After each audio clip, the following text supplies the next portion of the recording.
Hello everyone, welcome to our YouTube channel keep it simple. आज के video में हम बात करेंगे एक्सिस बैंक की, जिन्होंने कि आज मार्केट आवर्स क्लोज होने के बाद अपने थर्ड क्वार्टर के रिजल्ट्स डिक्लेयर किए हैं। और ज्यादातर ब्रोकरेज हाउसेस ये मान रहे थे कि इनका प्रॉफिट 200% तक बढ़ सकता है पिछले साल के मुकाबले में, लेकिन इन्होंने सभी एक्सपेक्टेशंस को बीट करते हुए इनका जो प्रॉफिट है 224% बढ़ा है ईयर ओवर ईयर बेसिस पे। और थर्ड क्वार्टर का जो नेट प्रॉफिट है वो 3614 करोड़ रहा है। तो इनके नंबर बहुत ही बढ़िया हैं और एक्सपेक्टेशन से बेटर रहे हैं। तो इस वीडियो में हम इनके नंबर्स को डिटेल में डिस्कस करेंगे और ये भी बात करेंगे कि क्या करंट प्राइस पे आपको एक्सिस बैंक का शेयर लेना चाहिए या नहीं। और आगे बढ़ने से पहले अगर आपने अभी तक चैनल को सब्सक्राइब नहीं किया तो प्लीज सब्सक्राइब करके हमें मोटिवेट कीजिए। तो सबसे पहले अगर हम बात करें बैंक के ओवरव्यू के बारे में, तो एक्सिस बैंक भारत का थर्ड लार्जेस्ट प्राइवेट बैंक है। इनसे ऊपर आईसीआईसीआई बैंक और एचडीएफसी बैंक आते हैं और इनके बाद कोटक महिंद्रा बैंक आता है। इनकी 4700 ब्रांचेस हैं, 86,250 से भी ज्यादा एम्प्लॉइज हैं। और पांचवा ये स्ट्रेट ईयर है जिसमें कि एक कॉन्स्टिट्यूएंट है एफटीएससी, जो गुड एमर्जिंग इंडेक्स सीरीज है उसका। और अगर इनके मार्केट शेयर की बात की जाए तो असेट वाइज इनका 5% का मार्केट शेयर है, डिपॉजिट के मामले में 4.6% का, और लोन्स के मामले में 5.7% का इनके पास मार्केट शेयर है। और अगर डिजिटल बैंकिंग सेगमेंट की बात की जाए तो यूपीआई में वॉल्यूम के मामले में 15% मार्केट शेयर, मोबाइल ट्रांजैक्शन में भी वॉल्यूम के मामले में 15% इनके पास मार्केट शेयर है, और क्रेडिट कार्ड इन फोर्स के मामले में 12% का मार्केट शेयर है। अगर इनकी प्रॉफिटेबिलिटी की बात की जाए तो इनका जो नेट इंटरेस्ट मार्जिन है वो 3.53% है, कॉस्ट टू असेट्स 2.15% है, और ऑपरेटिंग प्रॉफिट मार्जिन 2.22% का है।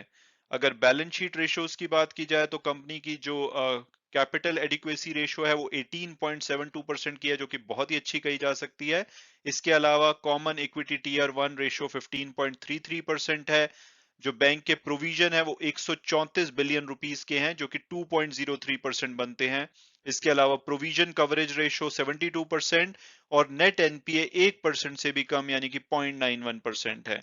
और इनकी कुछ फेमस सब्सिडरीज हैं जैसे कि एक्सिस कैपिटल, जो कि second equity capital market player है एचएसबीसी के बाद। इसके अलावा 48% इनका प्रॉफिट आफ्टर टैक्सेस में ग्रोथ देखी गई है एक्सिस सिक्योरिटीज में।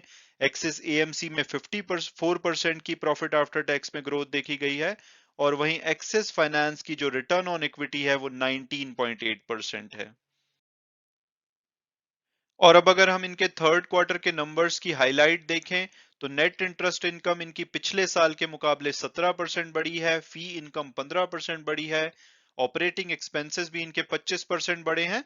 लेकिन ऑपरेटिंग प्रॉफिट यानी कि जो प्रोविजन और टैक्सेस से पहले का जो प्रॉफिट है वो 17% रहा है।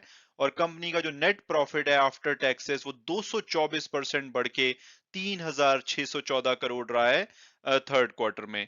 इसके अलावा इनका जो टोटल असेट बेस है वो 20% बढ़ा है, लोन्स 17% बढ़े हैं, टोटल डिपॉजिट्स इनके 20% बढ़े हैं, और शेयर होल्डर फंड्स 12% बढ़ा है। इसके अलावा अगर इनके ग्रॉस एनपीए रेशो की बात की जाए तो वो पिछले साल 4.55% थी, जो कि घट के 3.17% हो गई है, तो बहुत ही अच्छी बात है। इसके अलावा नेट एनपीए रेशो में भी कमी देखी गई है। और अगर इनके डिपॉजिट्स में बात की जाए तो क्वार्टरली एवरेज बैलेंस के मामले में ये 22% बढ़े हैं ईयर ओवर ईयर। और ओवरऑल डिपॉजिट में 83% इनके करंट अकाउंट, सेविंग अकाउंट और रिटेल टर्म डिपॉजिट से आते हैं, जिसमें कि पिछले साल के मुकाबले अगर एंड बैलेंस देखें तो 15% की ग्रोथ देखी गई है, और अगर क्वार्टरली एवरेज बैलेंस पे देखें तो 18% की ग्रोथ देखी गई है। वहीं अगर लोन्स की बात की जाए तो बैंक के लोन 17% बढ़े हैं पिछले साल के मुकाबले में। और इनका जो अगर ब्रेकअप देखा जाए तो 55% इनके रिटेल लोन्स हैं, 10% small and medium enterprise loan, और बाकी के 35% इनके कॉर्पोरेट लोन्स हैं। और तीनों में ही ग्रोथ देखी गई है, 18% रिटेल में, 20% एसएमई लोन्स में, और 13% की ग्रोथ देखी गई है कॉर्पोरेट में। प्रॉफिट आफ्टर टैक्स 224% बढ़ा है, पिछले साल सेम क्वार्टर में इनको 1117 करोड़ का प्रॉफिट हुआ था, जो कि बढ़ के अब 3614 करोड़ हो गया है। इसके अलावा प्रोविजंस की बात की जाए तो 64% प्रोविजन कम हुए हैं, और ये एक बहुत बड़ा रीजन है इनके प्रॉफिट बेटर होने का, क्योंकि 3757 करोड़ के प्रोविजन थे इनको पिछले साल दिसंबर क्वार्टर में, जो कि घट के अब 1335 करोड़ के रह गए हैं। और अब अगर इनके नंबर्स को थोड़ा डिटेल में देखा जाए तो कंपनी का जो ऑपरेटिंग रेवेन्यू है आप देखेंगे कि लगातार पिछले कई क्वार्टर से बढ़ रहा है। इस बार इनको 21% ईयर ओवर ईयर बेसिस पे ग्रोथ देखी गई है टोटल नंबर में। और अगर इंटरेस्ट इनकम में बात की जाए तो 17% की ईयर ओवर ईयर ग्रोथ है, और जो इनकी दूसरी नॉन इंटरेस्ट इनकम है यानी कि फीस वगैरह वहां पे 31% की ईयर ओवर ईयर ग्रोथ देखी गई है। और ऑपरेटिंग एक्सपेंसेस की बात की जाए तो वहां पे भी बढ़ोतरी देखी गई है, लेकिन अगर opex to asset annualised basis पे देखें तो वो 2.15% है, हालांकि वो पिछले साल सेम क्वार्टर में 1.96% थे। तो ऑपरेटिंग एक्सपेंसेस भी बैंक के बड़े हैं। और अगर ऑपरेटिंग प्रॉफिट यानी कि प्रोविजन और टैक्सेस से पहले की बात की जाए तो उसमें 17% की ईयर ओवर ईयर ग्रोथ देखी गई है। और जो प्रॉफिट आफ्टर टैक्स है वो 3,614 करोड़ रहे हैं, 224% की ग्रोथ देखी गई है। और ज्यादातर जैसे कि मैंने बोला ब्रोकरेज हाउसेस मान रहे थे कि इनका प्रॉफिट 3100 करोड़ के आसपास हो सकता है, और 200% के आसपास की ग्रोथ उम्मीद कर रहे थे, तो वहां से इन्होंने बहुत ही बढ़िया परफॉर्मेंस दिखाई है। और अब अगर बात की जाए डिपॉजिट्स और लोन पोर्टफोलियो मिक्स की, तो डिपॉजिट्स इनके क्वार्टरली एवरेज बैलेंस के हिसाब से पिछले साल के मुकाबले 22% बढ़े हैं। और अगर वहीं डिपॉजिट मिक्स की बात की जाए तो ओवरऑल 22% बढ़े हैं। लेकिन अगर हम 27% देखें तो इसमें जो इनके करंट अकाउंट हैं वो बढ़े हैं, 24% इनके सेविंग अकाउंट्स बढ़े हैं, 12% के आसपास रिटेल टर्म डिपॉजिट, और 41% इनके नॉन रिटेल टर्म डिपॉजिट बढ़े हैं। और अगर लोन्स की बात की जाए तो ओवरऑल 17% बढ़ोतरी देखी गई है, जिसमें कि डोमेस्टिक लोन्स में इनके 15% की, और ओवरसीज लोन जो कि ओवरऑल लोन का इनका सिर्फ 7% है, लेकिन वहां पे 52% की बढ़ोतरी देखी गई है। और अगर इनके लोन मिक्स की बात की जाए तो इनके जो रिटेल पोर्शन है उसमें 18% की ग्रोथ देखी गई है पिछले साल के मुकाबले में, एसएमई में 20% की, और कॉर्पोरेट लोन्स में 13% की ग्रोथ देखी गई है, और ओवरऑल जो इनकी ग्रोथ है वो 17% की रही है। और अब अगर बैंक के लोन की क्वालिटी की बात की जाए तो इनका जो रिटेल लोन का पोर्टफोलियो है उसमें से 80% इनके सिक्योर्ड लोन्स हैं, जैसे कि home loans, loan against property, auto loans वगैरह। कॉर्पोरेट लोन की बात की जाए तो 87% इनके ए माइनस या उससे बेटर रेटेड लोन्स है, तो बहुत ही अच्छा कहा जा सकता है इनका पोर्टफोलियो। और सिमिलरली एसएमई लोन्स भी जो इनके स्मॉल और मीडियम एंटरप्राइजेस लोन्स हैं वो भी 86% इनके एसएमई 3 और बेटर रेटेड हैं। और अब अगर बात की जाए बैंक की कुछ की मैट्रिक्स की, तो कॉस्ट ऑफ फंड्स हम देखेंगे कि लगातार कम हो रही है, जो कि पिछले साल सेम क्वार्टर में 4.3% थी, वहां से घट के अब 3.77% रह गई है। वहीं नेट इंटरेस्ट मार्जिन की बात की जाए तो 3.39% से बढ़ के 3.53% हो गए हैं, तो बहुत ही अच्छे तरीके से इंप्रूवमेंट देखी गई है। बैंक की कैपिटल एडिक्वेसी रेशियो की बात की जाए, हालांकि वो 19.12% थी मार्च में, वहां से घट के 18.72% हुई है, लेकिन 18.72% भी बहुत ही स्ट्रांग कही जा सकती है और रेगुलेटरी रिक्वायरमेंट से काफी बेहतर है। और अगर इनके ग्रॉस एनपीए और नेट एनपीए देखें तो वहां पे भी लगातार इंप्रूवमेंट देखी गई है, जो कि पिछले साल 4.55% थे ग्रॉस एनपीए, घट के 3.17% रह गए हैं, और नेट एनपीए 1.19% से घट के 0.91% रह गए हैं। तो ओवरऑल बैंक के नंबर्स में सभी कुछ अच्छा लगता है, और लगता है कि मतलब ढूंढने से भी नहीं मिल रहा है कि कोई ऐसी चीज हो जो कि खराब हुई हो। और अब अगर इनकी सब्सिडरी और शेयर होल्डिंग पैटर्न को देखा जाए तो इनकी काफी सारी सब्सिडरीज हैं, जैसे कि एक्सिस म्यूचुअल फंड में इनका 75% का स्टेक है। फिर इन्वेस्टमेंट बैंकिंग जो एक्सिस कैपिटल है उसमें 100% है।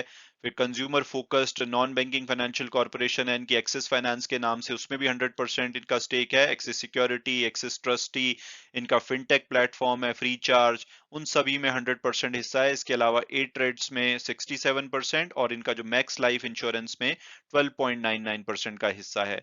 और अगर इन सभी सब्सिडरीज के प्रॉफिट की बात की जाए तो पिछले पूरे फाइनेंशियल ईयर में इनको 813 करोड़ का प्रॉफिट हुआ था, जो कि अब बढ़ के सिर्फ 9 महीने में 1138 करोड़ है। यहाँ पे 57% की कंपाउंडेड एनुअल ग्रोथ रेट देखी गई है 2 इयर्स के बेसिस पे।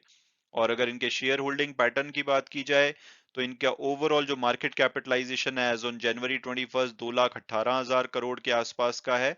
और इनकी जो शेयर होल्डिंग है 46% इनकी फॉरेन इंस्टीट्यूशनल इन्वेस्टर के पास है, 30% के आसपास इंडियन इंस्टीट्यूट्स के पास, एलआईसी के पास लगभग 8% का हिस्सा है, और रिटेल शेयर होल्डर के पास लगभग 12% के आसपास का हिस्सा है।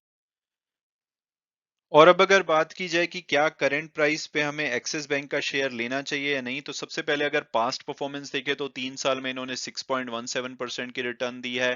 पिछले एक साल में 9% की रिटर्न है। और इस टाइम पे पिछले एक साल में हम देखें तो किसी भी बैंक ने परफॉर्म नहीं किया है एक्सेप्ट आईसीआईसीआई बैंक, वो एक एक्सेप्शन है जिन्होंने की 50% के आसपास की रिटर्न दी है। लेकिन उसके बाद देखें, चाहे वो एचडीएफसी बैंक हो, कोटक महिंद्रा हो, इंडसइंड बैंक हो, उन सभी ने निराश किया है। एक्सिस बैंक इनके मुकाबले में इन्होंने लगभग 9% की रिटर्न दी है। हालांकि ये आईसीआईसीआई बैंक से काफी पीछे हैं, लेकिन ओवरऑल देखा जाए तो उन्होंने फिर भी बेटर परफॉर्म किया है। इनका शेयर पिछले एक वीक में 1% गिरा है, और पिछले बार जब इनके क्वार्टरली रिजल्ट आए थे, रिजल्ट पिछली बार भी अच्छे थे, लेकिन वहां से ये लगभग 14% के आसपास गिर चुका है। तो यानी कि अट्रैक्टिव प्राइस पे अवेलेबल है, रिजल्ट बहुत ही अच्छे हैं। और अगर हम ब्रोकरेज हाउस रिपोर्ट्स की बात करें, अब इन रिजल्ट्स के बेसिस पे दोबारा से रिपोर्ट्स आएंगी, लेकिन दिसंबर में इसका टारगेट 940 का दिया गया था। और अगर टिकर टेप के प्रेडिक्टिव एनालिसिस को देखें तो वो इसका एवरेज टारगेट प्राइस लगभग 1000 रुपए बताते हैं। हायर साइड पे 1169 और लोअर साइड पे 831, यानी कि जो अभी की क्लोजिंग हुई है आज की 705 रुपए के आसपास, वो इसके लोएस्ट पॉसिबल टारगेट से भी काफी नीचे है। यानी कि प्राइसिंग बहुत ही अट्रैक्टिव है। और जैसा कि सब लोग मान रहे हैं कि 2022 में जो भी रिटर्न आएगी वो बैंकों की तरफ से आनी चाहिए, क्योंकि 2021 में इन्होंने बिल्कुल भी परफॉर्म नहीं किया है। तो ये बहुत ही अच्छा शेयर हो सकता है आपके पोर्टफोलियो में 2022 के लिए भी और इवन लॉन्ग टर्म के लिए भी। और अगर इनके फंडामेंटल और पीयर्स एनालिसिस को देखा जाए तो एक लार्ज कैप बैंक है, 2,16,000 करोड़ से ज्यादा का मार्केट कैपिटलाइजेशन है। पी रेशो और पीबी रेशो काफी अट्रैक्टिव लगती है, इंडसइंड बैंक की ही इनसे बेटर है। उसके अलावा इनकी बहुत ही अच्छी है, लेकिन ये उनसे काफी बड़े बैंक है। और एक साल की परफॉर्मेंस जैसे मैंने डिस्कस किया कि पिछले साल में किसी भी बैंक ने खास परफॉर्म नहीं किया एक्सेप्ट आईसीआईसीआई बैंक, फिर भी उस माहौल में भी इन्होंने 9% की रिटर्न दी है। हालांकि रिटर्न ऑन इक्विटी इनकी लोअर साइड पे है, बट अदरवाइज इनकी कैपिटल एडिक्वेसी रेशो अच्छी है, प्रॉफिटेबल बैंक है, और एक लार्ज कैप बैंक है। तो मुझे लगता है कि मेरी पर्सनल ओपिनियन में ये बहुत ही अच्छे प्राइस पे अवेलेबल है, और आइडियली ऐसे रिजल्ट के बाद इनका शेयर भागना चाहिए। लेकिन अभी ग्लोबल क्यूज काफी खराब चल रहे हैं, मार्केट में बहुत ज्यादा प्रेशर है। तो अगर इसमें कोई भी करेक्शन आती है इवन करंट प्राइस पे भी, आप इसको लॉन्ग टर्म विजन के साथ ले सकते हैं। मुझे लगता है कि 2022 में ये आपको 40% के आसपास की रिटर्न देने का इसमें दम है। और लॉन्ग टर्म अगर आपका पर्सपेक्टिव है तो ये काफी अच्छी रिटर्न दे सकता है।